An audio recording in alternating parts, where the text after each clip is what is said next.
하루에도 수십 번 갈팡질팡하는 마음을 다잡고 어렵게 용기를 냈습니다. 목사가 저한테 전화가 왔어요. 너 내가 얼마나 피곤하게 사역하는지 알지? 그래서 네. 그러니까 사실은 누구누구가 내 거 있었거든. 그래서 제가 되게 놀랐는데 네 그랬어요. 그 친구가 가족들한테 이걸 얘기를 했다. 목사가 갑작스레 그 말을 꺼낸 이유가 있었습니다. 나는 너를 지켜야 되는 입장이거든. 그러니까 나와 있었던 일을 아무한테도 말하지 마라. 그때 알았어요. 이 목사님이 나한테만 요구를 할까? 다른 사람한테도 요구하지 않을까? 그런 생각을 했었거든요. 그런데 진짜로 그런 사람이 또 있었구나. 도희 씨가 목사를 만난 건 10년 전 우연한 기회로였습니다. 힘든 시기 그가 진행하는 교회 세미나에 참석해 강연을 듣게 된 겁니다. 1대1 상담을 해주겠단 말에 그에게 상담도 받았습니다. 뭐 상담 심리학 박사, 자연치유학 박사 뭐 많네요. 프로필이 정말 화려하네요. 여러분 10년 걸릴 것은 한두 마리 되겠지. 모든 걸 통해 점점 이렇게 되는 거지. 월급쟁이로 돈 벌기 위해서만 다니고 있다며 여러분은 인생 낭비하고 있는 겁니다. 여러분의 탁월성을 살려내시기 바랍니다. 그는 사람들 마음을 어루만져주는 상담가이자 목사로 주목받았습니다. 신문에도 많이 실렸네요. 많이 나오네요. 이분이 정말 도통한 사람처럼 보였었어요. 모든 거를 이 사람을 보면은 이 사람이 가진 탁월성이 뭔지, 이 사람이 가진 취약성이 뭔지 그것이 한눈에 보인다. 내가 도와주겠다. 마침내 한 줄기 빛을 발견한 기분이었습니다. 목사가 15년 전 세운 교회는 갈수록 신도들이 늘었다고 합니다. 목사님 말씀대로 그대로 하면은 현실이 많이 변화가 되니까 부부관계가 좋아지고 자녀의 관계가 좋아. 전국에서 오셨죠. 제주도에서 오시고 부산에서 목포에서 여수에서 장관님이나 이런 분들이 굉장히 많이 오셨었어요. 정말 현실을 변화시키려고 하는 정치인들이 보고 너무 놀란 거예요. 이것이 정말 교회라고요? 일반 예배보다는 세미나가 많았어요. 예를 들면 부부 세미나, 행복 세미나 이름 하에 뭔가 이렇게 상담이 이루어지는. 특히 부부와 가정의 행복을 강조하는 목회를 했다는 목사. 그런데 그의 설교는 보통의 목사들과는 달랐습니다. 성도 또 관계 행복 강화를 위한 도구죠. 이걸 이렇게 정확하게 생각을 분리해서 생각을 해야 해요. 어떤 남자의 성도 어떤 남자의 성비도 이게 뭐예요? 이게 설교예요? 될수 있다. 이렇게 생각을 해야 여러분들이 생각의 여유가 확 넓어져. 그래서 객관화시키는 게 되게 중요해요. 제일 중요한 게 뭐냐고 관계 행복 강화, 관계 신뢰가 중요해요. 정말 여러분의 행복을 원한다는 걸 아시고 그는 여신도만 모인 세미나에서 늘 성을 통해 행복을 찾을 것을 말했답니다. 여기에서 하는 이야기들은 오해를 할 수 있는 부분들이 있고 또 성적인 수위가 있기 때문에 녹음을 하지 마라. 그래서 녹음을 하는지 옆 사람 거를 한번 봐라. 그의 발언은 거침이 없었습니다. 제가 자매에게 해달라 하면 해줄까요? 안 해줄까요? 그래서 스님한테 이게 질문해준 것 자체가 객관화시키라고 얘기를 해주시는 거죠. 원래는 이 의도를 모르고 들어야 돼. 모르고 들어도 그렇게 해드릴 수 있습니다 할 이게 정도로 뭡니까, 관계 이게? 신뢰가 되어야 어이가 없네요. 저를 관계 신뢰하시는 한 신도는 목사와 개인적인 대화를 나누다 같은 질문을 받았답니다. 나를 관계실내에서 누가 수 있을 것 같냐? 처음에는 상상이 안 되니까 제일 높은 간사 이름을 얘기했어요. 또 그래서 그 밑에 간사를 얘기했어요. 또 옆 밑에 간사를 얘기했어요. 그러면은 안 해줄 것 같은데요? 부끄럽지만 해줄 거다. 신도들도 처음에는 목사의 말이 의아했지만 점점 그를 믿게 됐다고 합니다. 목사가 뭘 하더라도 이건 의도가 있을 거야. 우리를 위해서 그런 거야. 이게 모든 성도들한테 깔려있어요. 오래되면 오래될수록. 거의 목사님들 하늘처럼 이렇게 무조건 좋다. 목사님 너무 대단하다. 목사님 어마어마했다. 가장 많이 했던 게 옳고 그름을 따지지 말고 내가 잘못을 해도 너네는 유익한 선택을 해야 된다. 긴 망설임 끝에 도희 씨는 우리에게 털어놓을 이야기가 있다고 했습니다. 다니던 회사도 그만두고 교회에서 일하며 열심히 신앙심을 키웠다는 그녀. 그리고 그때부터 목사의 호출이 시작됐습니다. 그게 한 2016년도 그 정도 됐던 것 같아요. 목욕실이었고 뭐 아무도 없었죠. 아무도 없고 항상 낮이었고 저한테 해보라고 한 거죠. 바지를 내리고 내가 이렇게 한 거죠. 지금 성범죄 피해를 당한 거네요. 진짜 강제 추행 뭐 이런 거부를 할 거죠. 수가 없었고, 그래서 정말 억지로 그 요구를 들어줘야겠고 너가 이렇게 하면은 더 너의 인생에 당당함과 자신감이 생길 거다. 작년 한 가을쯤부터 매주 한 번씩 불러서 요구를 했었고 그의 말이 법이었습니다. 도망칠 수 없었습니다. 뭐 사정하는 거나 이런 거는 그냥 자연치유학 박사 입장에서 보면 혈액순환하는 거고 그렇게 될 때 뭔가 의욕이 더 생기고 내가 더 잘 돌아가고 그래서 업무의 효율이 올라가 이런 식으로 나는 너를 키우고 싶다. 이게 얼마나 어마어마한 건지 아니? 목사는 갈수록 대담해졌습니다. 와라 해가지고 갔는데 뭐 속옷까지 다 이렇게 올려가지고 가슴을 거예요. 미친 것 같은데요? 그때 제가 지금 원피스 입고 있었거든요. 근데 속에 손가락을 이제 한 거예요. 항상 머릿속에 목사는 나를 사랑하고 나를 내 아버지보다 더 사랑하고 항상 그렇다고 생각했기 때문에 그 상황에서 이제 가만히 있었죠. 미칠 것 같았는데 아무 저항을 하지 못하고 나와서 계속 그게 생각이 나서 집에 가서도 계속 그게 생각이 나고 목사의 행동이 잘못됐다는 사실을 깨닫는 것조차 긴 시간이 걸렸습니다. 이게 그러면 성범죄였구나 내가 당한 것이 가랑비에 옷젖듯이 그냥 계속 그렇게 세뇌가 됐고 문제는 다른 신도들도 상황은 마찬가지였다는 겁니다. 일본에서는 전쟁도 많고 적도 많고 그렇기 때문에 아빠 입장에서는 자기 딸이 죽는 게 나을까요? 해주고 사는 게 나을까요? 해주고 사는 게 나을까요? 그래서 그렇게 훈련을 말도 안 일본 되는 군인들이 얘기죠. 조선에 와서 그렇게 강간을 했는데 자살을 하는 거죠. 이게 또 뭐예요, 그들이 이게? 볼 때는 얘가 살려줬더니 무슨 죽어. 일이야. 유교 자체는 그거잖아. 너의 몸을 더럽혔으면 죽어라. 러시아 미녀 스파이가 미국의 정치인들과 잘 때는 만 즐기고 있을까요? 저는 이해가 안 돼요. 그래서 해달라고 할수 있겠네요. 저렇게까지 말씀하시는 거 보면 진짜 나를 위해서 완전히 성에 관해서 내가 분리가 돼서 내가 그런 상황에서도 정말 목숨을 걸고 해줄 수 있는 그런 사람이 되라고 일부러 다른 사람들이 아니라 나한테 이런 말씀 해주시는구나 하면서 저는 그 시기 때 정말 많이 울었어요. 감사해서. 목사의 말과 행동이 나를 위한 것이라 믿었던 신도들. 그 끝은 추악함이었습니다. 저는 사실 머리로는 이해가 됐는데 몸에서는 거부 반응이 있었거든요. 근데 그건 좀 이상하지 않았어? 라고 묻지도 못하는 그런 분위기예요. 물어보면 목사님 감개실례 못한다. 그리고 수준이 그거밖에 안 되는데 어떻게 그런 직책이 있냐 내려라. 도희 씨 가족도 사실을 알고 큰 충격에 빠졌습니다. 이 교회에서 지금의 남편을 만나 결혼했다는 도희 씨. 줄에도 그가 섰습니다.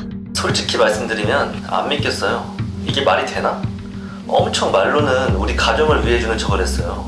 잘 됐으면 좋겠다 그러면서 뒤로는 그런 식으로 본인의 성욕을 풀고 있었다는 게 너무 화가 나고 분노가 차오르고 직접 목사를 찾아가 사실을 확인했다고 합니다. 직접적인 성관계는 없었었고 내가 미쳐서 입으로만 해줬습니다. 입에 뽀뽀를 했었고 가슴을 만졌었고 가슴을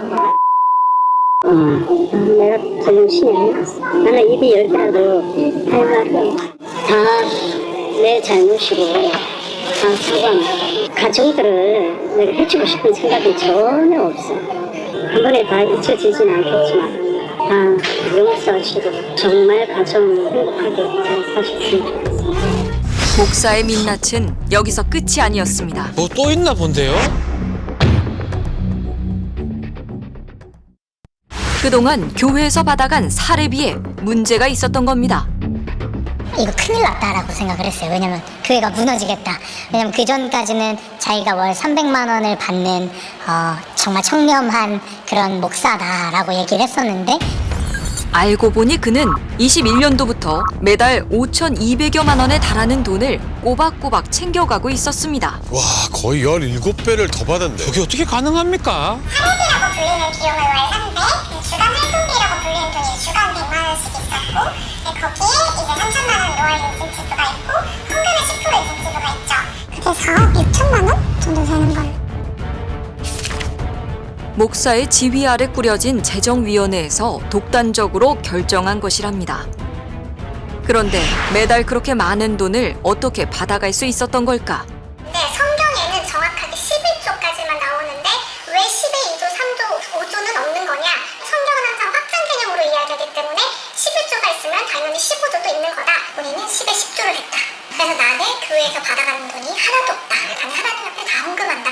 월세가 없다 그러고 항상 헌금이 모자란다고 그러셨거든요. 평상시에 목사가 오늘 갚음에 대해서 되게 얘기를 많이 했어요. 제가 보증금을 빼가지고 헌금을 했었어요. 1,000만 원씩 2번을 했었고, 대출 얘기도 나와가지고 또 한 번 받아서 낸 적도 있고. 게다가 헌금을 많이 하겠다는 마음을 가지면 자연스레 목표가 생겨 월 수입이 높아지고 그게 부자가 되는 지름길이라 일러줬답니다. 많이 벌어서 많이 내라 이 말이네요.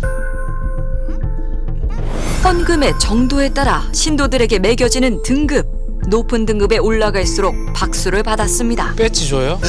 500여 명 신도에게 지난해 1년 동안 거친 헌금만 18억. 그런데 18억이 거쳤는데 지출이 22억이 남았다고 발표를 하는 거예요.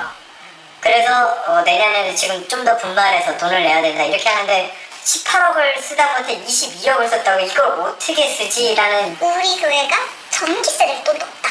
물세 낼 돈이 없다. 통장에 남은 지출 내역을 확인해봤습니다. 식사비, 학적 유지비, 자동차세, 사택 이자, 과태료까지요? 목사가 그동안 사용한 교회 돈은 무려 10억 원 이상으로 밝혀졌습니다. 그는 그 돈으로 1kg 골드바 5개와 6억 원 상당의 은도 구매했다고 했습니다. 뭐 금 샀다고요? 진짜 목사님과 인생을 함께 하려고 했던 거였고, 그러니까 어떻게 보면 목사님께서는 우리와 동일한 생각이 아니셨다는 걸 깨달았을 때 충격도 너무 컸었죠. 아무도 모르게 쌓아 올린 왕국, 어떻게 가능했던 걸까? 제가 주목한 부분은 신도들 간의 어떤 경쟁심을 부추긴다라고 하는 거거든요. 네가 더 나은 존재가 되어야 된다라고 하는 것. 집착이 생기기 시작하겠죠. 내가 목사님이 이야기한 대로 더 반응을 해야 되겠구나라고 하는 합리적인 판단이 안 되고 어떤 도덕적인 윤리적 검토가 안 일어나는 이런 구조가 만들어져 버리는 거예요. 그러다 보니까 이런 교회 안에서는 어떤 지도자들의 기행이 벌어질 수 있는 그런 구조가 만들어진다라고 저는 생각을 하고 있어요. 사건이 공론화되면서 지난 2월 목사는 스스로 교회를 떠날 것을 알렸습니다. 제가 이주일 날 사임을 밝히면서 재정 문제로만 하는 것으로 하려고 했었는데 있는 그대로 밝히려고 합니다. 성적인 대로 그대로 밝히고 다른 지혜로운 대안이 없을까라는 생각을 하는 중에 있습니다. 그리곤 도희 씨에게 느닷없이 확인서 한 장을 보내왔다는데요. 뭐죠? 등 마사지 외에 신체 접촉을 하지 않았다는 사실을 확인합니다. 추행 사실이 전혀 없었다고 해달라는 겁니다. 아니 목회자라고 하는 사람이 본인이 한 거를 분명히 본인 입으로 실토를 했는데 이제 자기 살아야 되니까 그런 적 없다고 해달라는 거잖아요. 어디 영화에서만 보던 게 현실이라고 생각하니까 너무 황당했던 것 같아요. 그동안의 일이 알려지면서 목사는 자신이 속해 있는 노회에 재판을 받게 됐습니다. 그런데 도희 씨 가족에게 온 전화 한 통, 목사의 아내였습니다. 만약에 합의를 하시겠다 이런 말씀을 주시면 저희는 재산을 더 넘겨드릴게요. 목사님께서 지금 선택의 기로에 서 있어요. 지금 빨리 판단이 안 서세요?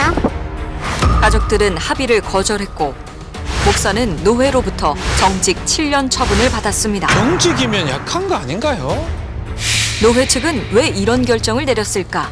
목사 측에서는 성범죄에 대해서는 뭐 전부 인정을 하는 건가요? 본인도 인정도 했고 7년 후에 다시 이제 풀어주는 거죠. 정직을. 우리가 뭐 합당하게 한 거죠.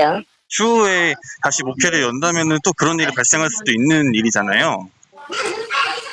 발생하면 또 그때는 뭘 벌을 주면 되는 거죠. 이건 정직이 아니라 면직감이죠. 이 정도 수위면 최고의 징계를 내리는 게 맞지만, 근데 그렇게 못한 거에 대한 아쉬움이 있고, 사실 한국교회 구조 안에서 본인이 교단을 탈퇴해버리고, 이제 본인을 정직시킨 교단을 탈퇴해서 본인이 그냥 목회를 해버리면 구조적으로 막을 수 있는 방법이 없어요. 믿고 따르던 모든 게 한순간 무너져 내렸습니다. 그 마음을 추스리기도 전에 그녀를 더 괴롭게 만드는 일이 일어났습니다.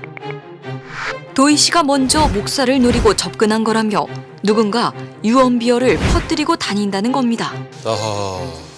아니 목사가 다 인정을 했잖아요. 같이 자고 나서 몇 번 자고 나서 음식 테스트 하는 걸 꺼내놓고 막 하고 있어서 과연 그가 그런 얘기냐 그런 사람. 이것도 사실이 아닙니다. 이들은 교회의 교인들이자 목사의 편에 선 사람들이었습니다. 정말 이런 코미디가 있나? 이런 말도 안 되는 일이 있나? 제가 나중에 들은 사실은 뭐냐면 나한테 먼저 목사님 피곤하신데 제가 해드릴까요? 라고 얘기해서 나한테 그렇게 해줬었다.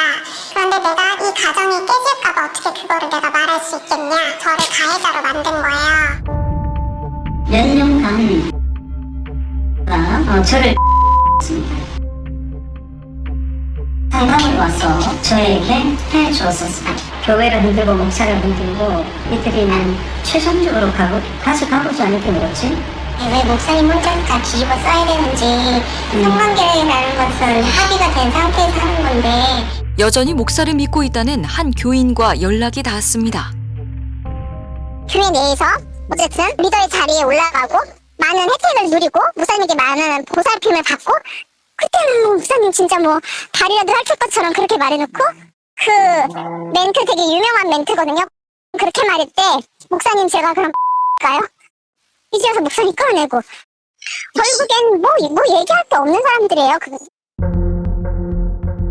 목사를 만나봐야겠습니다.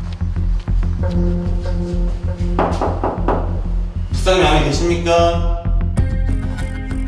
언제쯤 보신 게 마지막이세요? 며칠 전에 못 보고 못 봤어요. 우리는 며칠간 밤낮으로 그의 입장을 듣기 위해 연락을 취했습니다.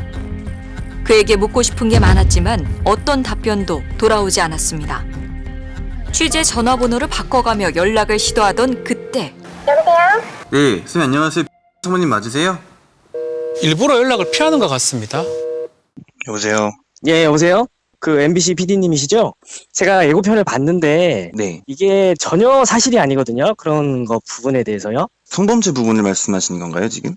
네네. 그 제보를 하셨다는 분이 목사님께서 성적인 뭐 그런 부분을 가스라이팅해서 뭐 대충 뭐 그런 거 아니겠습니까? 뭐 일방적인 너무 의견이 반영된 방송이다라고 말씀을 드리고 싶은 거고요.